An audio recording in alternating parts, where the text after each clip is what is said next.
The first time my brother corrected someone about my role, he did it gently. "She handles admin," he said, smiling across the conference table as if he were clarifying a harmless misunderstanding. "She's invaluable. Just not strategic." People nodded. I took notes. By the third time, the word admin had replaced my name in most rooms. Our father had built the Biotech firm from a 2-room lab and a loan he never liked talking about. Grew up alphabetizing Regent, invoices on weekends. My brother grew up pitching expansion ideas before he could legally drink. We both loved the company. We just loved different parts of it. When our father's health forced him to step back, the board voted my brother into the visible seat. He had the charisma investors liked, had the institutional memory nobody noticed until it was missing. The day he reassigned my responsibilities, framed it as optimization. "You're better with people," he said afterward in his office, leaning back like a benevolent manager. The heavy decisions to me. I remember looking at the glass walls. Everyone could see in. Everyone could see me nod. Fight. That's what surprised him. I moved into a smaller office. I kept managing payroll because no one else wanted it. Continued hosting optional Q&A sessions about benefits because technicians kept asking me questions in hallways. Explained vesting schedules in plain language. I translated legal jargon into something that felt less threatening.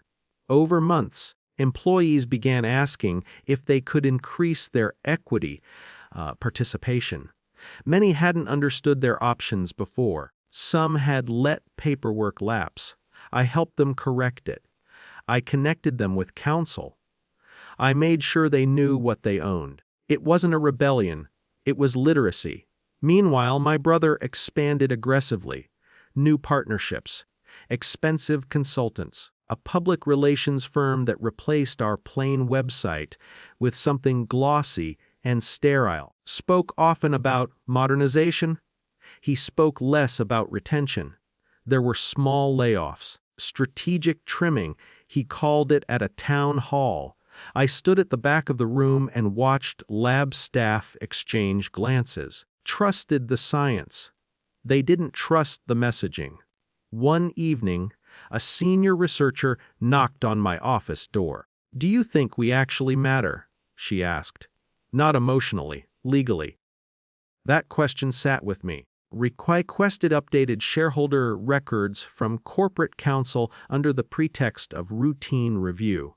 The numbers were clear. Through years of incremental participation, the employees, many guided by paperwork I'd helped them understand, collectively held more than anyone realized. And I held their proxy.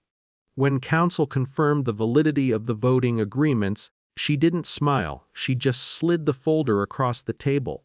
"With these proxies," she said evenly, "you control 60%. Didn't feel triumphant. It felt heavy. For a week, I barely slept. I wasn't deciding whether to win. I was deciding what winning meant. If I dissolved the current board, including my brother, there would be no pretending afterward. No going back to family dinners without the air changing.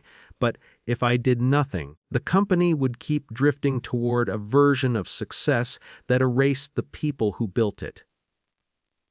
The town hall was already scheduled. Brother planned to announce another restructuring.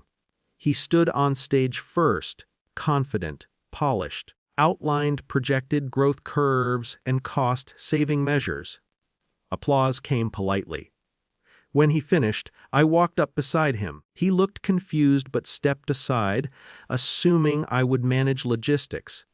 I didn't raise my voice. "Majority shareholder representative," I began, and the room shifted almost imperceptibly. "I am exercising proxy authority to dissolve the current board effective immediately." Silence thickened the air. Corporate counsel stood near the back, visible, unmistakable. She nodded once when several heads turned toward her. This action is procedural. I continued. Interim leadership will be appointed by employee vote within 30 days. Until then, all layoffs are suspended. My brother's face drained, not of anger, but of disbelief. He opened his mouth, then closed it. Documents were already distributed. The math was not emotional. It was printed. Our father sat in the second row. He didn't intervene. He didn't defend either of us. He just watched as if measuring something he hadn't anticipated. There was no cheering. Just a low murmur. People calculating what this meant for mortgages, projects, careers. My brother left the stage before I did, not dramatically, just quietly. That evening, after the building emptied, I stood alone in the main conference room. The city lights reflected off the glass. The chair at the head of the table looked exactly the same. I had not humiliated him, had not shouted. I had not undone him publicly beyond what procedure required.